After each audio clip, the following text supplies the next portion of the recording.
Good morning. This week I thought for the day I might just move away from Revelation until next week when I'll finish our explanation of that really wonderful book. It would seem to me that there is a lot of comment emerging about how we need to come together and show the love to each other. I think most of us understand that for love to flourish, it has to have sacrifice embedded in it. And sacrifice cannot be forced, it can only be given. I remember a school prayer which had the line to give and not to count the cost, which I think sacrificial love is all about.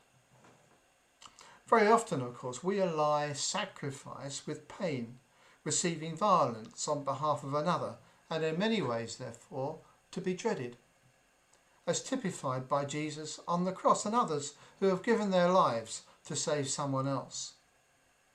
However, I do not believe that sacrificial love is limited to those sole actions.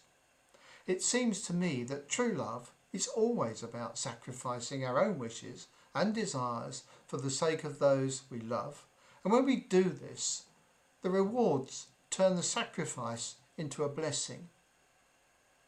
It can, of course, be hard if we find ourselves having a loved one who needs continual care, and exhaustion begins to set in as thoughts emerge about how much longer can we keep this up, particularly as we see the decline of someone very precious to us. It can also be hard if we have a loved one who's always in trouble or being extremely difficult, and we have to bite our tongue then to keep dialogue going. However, of course, the flip side to all this is the impact of our sacrifice of time or emotion on the ones we love and care for. Because when we spend our time or adjust our own desires for the benefit of another, it always has an impact on those that we have in our sights. Also, the adjustments can be major or minor, such as pretending to a child or grandchild that you like their rap music, because by doing so it makes them happy.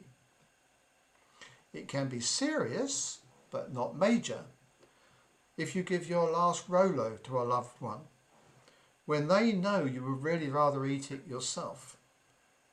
They know then that you love them. It can be major if we give up our time to walk, talk and listen to someone, knowing that by doing so we have been able to share their life, warts and all, and let them share ours, showing that we are content to share the burdens and joys of another and help set them free, so demonstrating we can be trusted with the personal details of their life without rejecting them in judgment or making light of how they feel. It can also mean to use our money and living space to enable another or others to have food and drink and clothing and comfort, even if it means then we cannot buy something we want or keep the place that we are with a space to ourselves. In all these things, what could be viewed as burdens are turned into blessings, because by loving sacrificially, we have made a difference to someone else, and in the process find that we ourselves have grown into different people. The transformation of the power of love, which as humans sometimes becomes limited, but through Jesus is unlimited. Jesus understands all these scenarios, and the following verses teach us how he can change us and turn our life to praise. In Matthew 11, verses 27 to 30, he says this: "All things have been committed to me by my Father. No one knows the Son except the Father, and no one knows the Father except the Son, and those to whom the Son chooses to reveal him. Come to me, all you who are weary and burdened, and I will give you rest. Take my yoke upon you and learn from me, for I am humble and gentle of heart, and you will find rest for your souls, for my yoke is easy and my burden is light." And then God tells us who he is and where Jesus can lead us. In Matthew 12 verses 18 to 21, this is what we hear. Here is my servant whom I have chosen, the one I love, in whom I delight. I will put my spirit on him, and he will proclaim justice to the nations. He will not quarrel or cry out. No one will hear his voice in the streets. A bruised reed he will not break, and a smouldering wick he will not snuff out, till he leads justice to victory. In his name the nations will put their hope.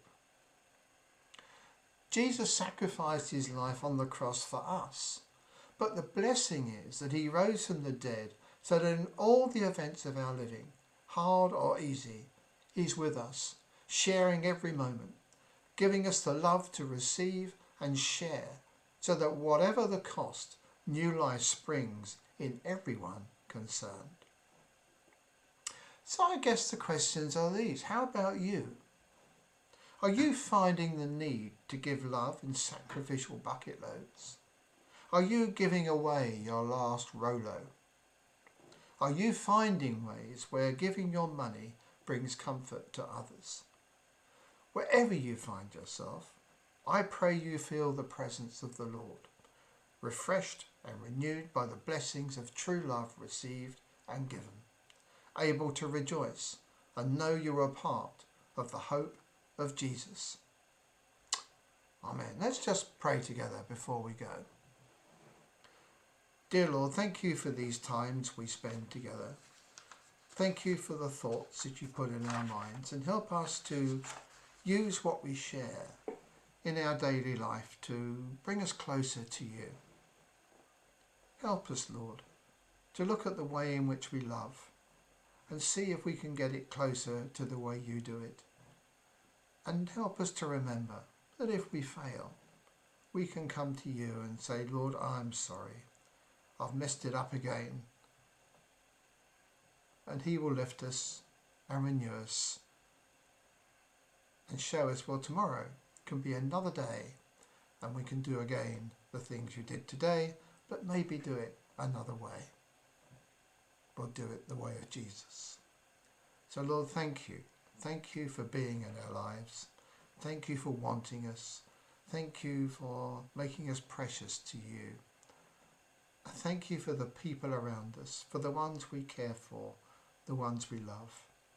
And if we are having to give our time and effort to look after somebody who maybe doesn't even really know who we are anymore, help us to turn to you, to gain your strength, to keep loving and loving and loving, and then find the joy in that loving, because you're there and because it makes a difference to the ones we love.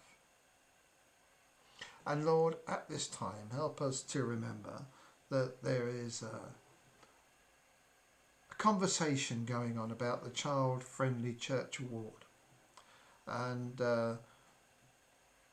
Matthew and Mick are talking with Jess and Matt, the Centre of Children and Youth Workers, and trying to find out really how many children or young people we will have after things return to near normal. And I just ask and pray that you could be with them as they have these discussions, and be with all those people who are trying to work out how, when this is over, do we reconnect your church, Jesus, with the people that we live amongst. And how do we do it in a way that makes them want to come and find you. Amen. Well, I will see you next week with the last part of the book of Revelation. And I hope and pray that you have a good Sabbath and a nice week. And you know where I am, so if you do feel you need to talk to me about something, please, please, please, just do not hesitate to give me a call. So God bless you. God be with you all. Amen.